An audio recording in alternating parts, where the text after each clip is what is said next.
ሰላም ውድ የታሪክ ዓለም ቤተሰቦች፣ በዛሬው ፕሮግራማችን ላይ ኦርቶዶክስ ተዋህዶ ምን ማለት እንደሆነ ትርጉሙንና ማን እንደዛ የሚል ስያሜ እንዳወጣለት እነግራችኋለሁ። እስከ መጨረሻው ደቂቃ ድረስ ቪዲዮውን ላይክ፣ ቻናሉን ሰብስክራይብ በማድረግ አብራችሁን ቆዩ። ኦርቶዶክስ የሚለው ቃል የግሪክ ቃል ሲሆን የተቀናበረው ኦርቶና ዶክስ ከሚሉት ሁለት ቃላት ነው። ትርጉማቸውም ኦርቶ ማለት ቀጥተኛ፣ ትክክለኛ ማለት ሲሆን ዶክስ ማለት ደግሞ እምነት ወይም ሃይማኖት ማለት ነው። በአንድነት ሲሆኑ ኦርቶዶክስ ማለት ቀጥተኛና ትክክለኛ እምነት ወይም ሃይማኖት ማለት ነው።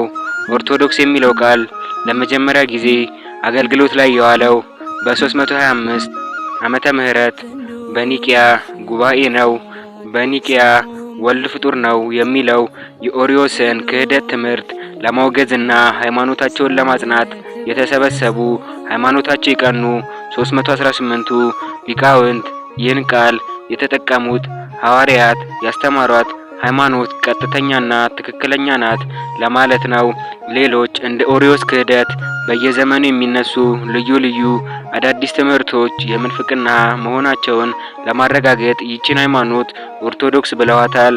በዘመናችን የቋንቋ አጠቃቀም ኦርቶዶክሳዊ መንገድ ማለት ቀጥተኛ፣ የተለመደና የታወቀ የችግር አፈታት ሲሆን የኦርቶዶክሳዊ ማለት ደግሞ ከተለመደው ከታወቀው ወጣ ያለ የችግር አፈታት ማለት ነው። ከዚህ ውጪ ይህን ቃል አንዳንዶች ግትርነት ወይም ለለውጥ ያልተዘጋጀ የሚለውን ለመግለጽ ሲጠቀሙበት ይታያል። ይህ ግን በሂደት የመጣ የትርጉም መዛባት ተብሎ ሊወሰድ ይችላል። ተዋህዶ ማለት ደግሞ ከልሳነ ግዕዝ የመነጨ ቃል ነው። ትርጉሙም አንድ ሆኖ ማለት ነው። በዚህ ትርጉም ውስጥ አንድ የሆኑት መለኮታዊና ሰብአዊ ባህሪያት መለኮትና ትስብእት ናቸው። በዚህም መሰረት የተዋህዶ ትርጓሜ በአጭሩ ወልድ ዋህድ ማለት ነው። ክርስቶስ ሰው የሆነውም ቃልን ከሥጋ ጋር አዋህዶ እንደሆነ ይገልጻል። ክርስቶስ ከሁለት ባህሪ አንድ ባህሪ፣ ከሁለት አካል አንድ አካል የሆነው በተዋህዶ ነው። ስለዚህ ተዋህዶ የሚለው ቃል ክርስቶስ ሰው የሆነበትን ምስጢር የሚገልጽ ታላቅ ቃል ነው።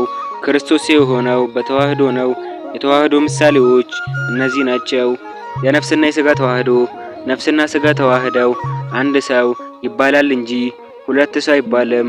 የብረትና የእሳት ተዋህዶ። ብረት በእሳት ሲግል የጋለ ብረት እንጂ ይህ ብረት ነው፣ ይህ ደግሞ እሳት ነው ተብሎ አይለይም። የሲና ሐመልማል። እሳቱ ሐመልማሉን ሳያቃጥለው፣ ሐመልማሉም እሳቱን ሳያጠፋው በአንድነት መታየታቸው የተዋህዶ ምሳሌ ነው። ይህን አስተምሮ የተቀበሉት ኦሪየንታል አብያተ ክርስቲያናት ይባላሉ።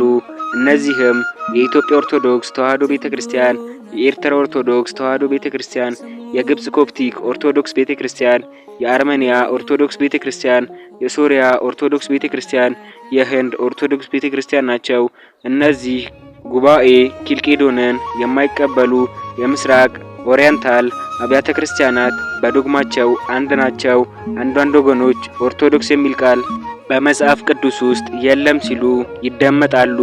ነገር ግን በትንቢተ ኤርምያስ ምዕራፍ 6 ቁጥር 16 ላይ በመንገድ ላይ ቁሙ ተመልከቱም፣ የቀደመችውን መንገድ ጠይቁ፣ መልካሚቱን መንገድ ወዴት እንደሆነች እወቁ፣ በእርሷ ላይ ሂዱ፣ ለነፍሳችሁም እረፍት ታገኛላችሁ።